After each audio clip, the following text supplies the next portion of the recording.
মহিলাকেও মারছে, অনেকগুলো মহিলা মারছে।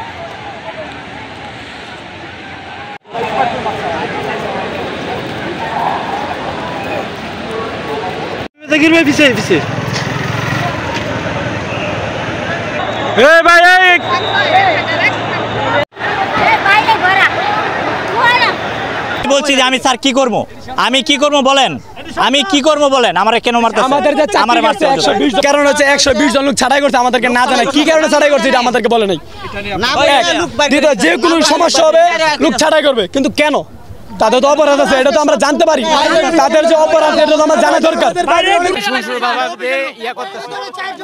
হঠাৎ করে ওরা পিছন থেকে এসে আমাদের ধাক্কি আমরা ফিরাইতে গেছি, আমাদের এই যে মাথা পাশায় বাড়ি দিয়া আরো দুইজন আমাদের চোখের সামনে। আমাদের 12:30 পরে নাইট বিল চাইতে চাই, নাইট বিল দিতে চায় না, এবং কি ঈদ বোনাস দিতে চায় না। আমরা মানে এগুলা দিয়ে আন্দোলন করি না, আমরা কোনো ভাঙচুর করি নাই। মালিকের পক্ষ আসা এই সেনাবাহিনী হলট করে আসা আমগর অত্যাচার শুরু করছে। আমরা শুধু মালিকের সাথে কথা বলতে চাইছি না। আমরা তো আজকে সকালে শোনার পরপরই কিন্তু আমরা স্পটে এসেছি এবং আমাদের সাথে পুলিশ এবং আর্মি মিলিয়ে আমরা কিন্তু এই রাস্তাটাকে ক্লিয়ার করার চেষ্টা করেছি। শ্রমিকরা যে দাবি দিয়েছে সেই দাবি নিয়ে আমরা ম্যানেজমেন্টের সাথে আজকেই বসবো। আমাদের শ্রমিকদের যারা প্রতিনিধি রয়েছে তাদেরকে সাথে নিয়ে আমরা এটা বসবো এবং এটা আলোচনার মাধ্যমে সমাধান করার চেষ্টা করব।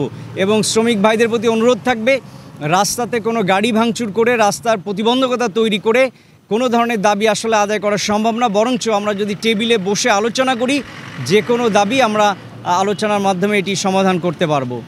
এখন পর্যন্ত আমাদের পুলিশ এবং আর্মির তথ্য মতে আমাদের 7 থেকে 8 জন গ্রেপ্তার হয়েছে, তাদের ব্যাপারে মামলা প্রক্রিয়াধীন। পরিস্থিতি নিয়ন্ত্রণের স্বার্থে শ্রমিক ভাইদেরকে বোঝানোর চেষ্টা করেছি, ভাই আপনারা রাস্তায় নাশকতা বা ভাঙচুর করবেন না, আলোচনা টেবিলে এই জিনিসটা সমাধান সম্ভব। তো আমরা এখন যে পরিস্থিতি আপনারা দেখছেন, আমরা রাস্তাটা চালু করতে পেরেছি। শ্রমিক ভাইদের কাছে অনুরোধ থাকবে, আপনারা আলোচনা টেবিলে ফিরে আসেন, নাশকতা বা ভাঙচুর করবেন না, এটা আলোচনার মাধ্যমে সমাধান করা সম্ভব।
স্যারকে মারছে।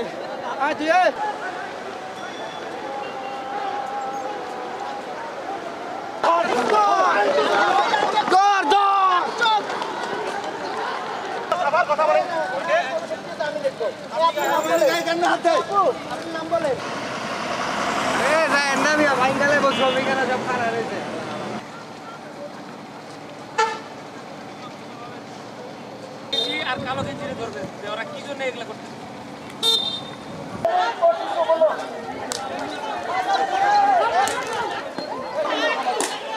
আপনারা আসলে মরার জন্য এদিকে কেন আসতেছে?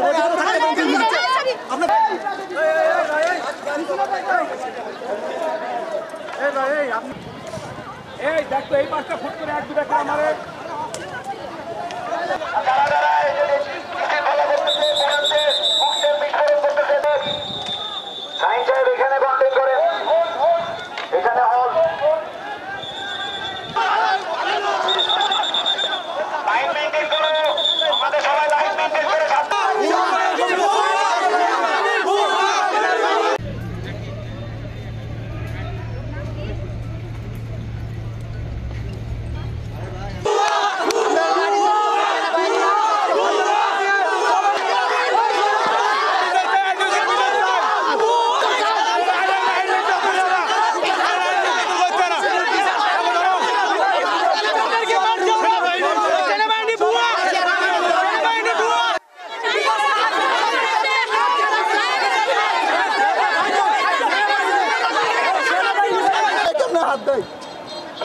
সম্মান দেখিয়ে বলা হচ্ছে কেউ সবাই পিছিয়ে যান, কেউ ইট পাটকেল মারবেন না।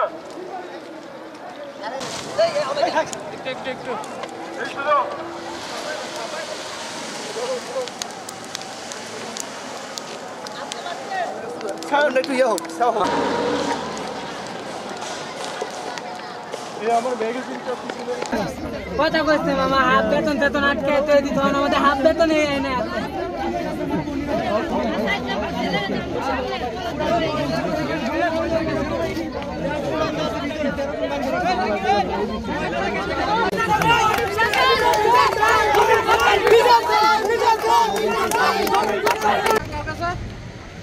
গণিত নাকি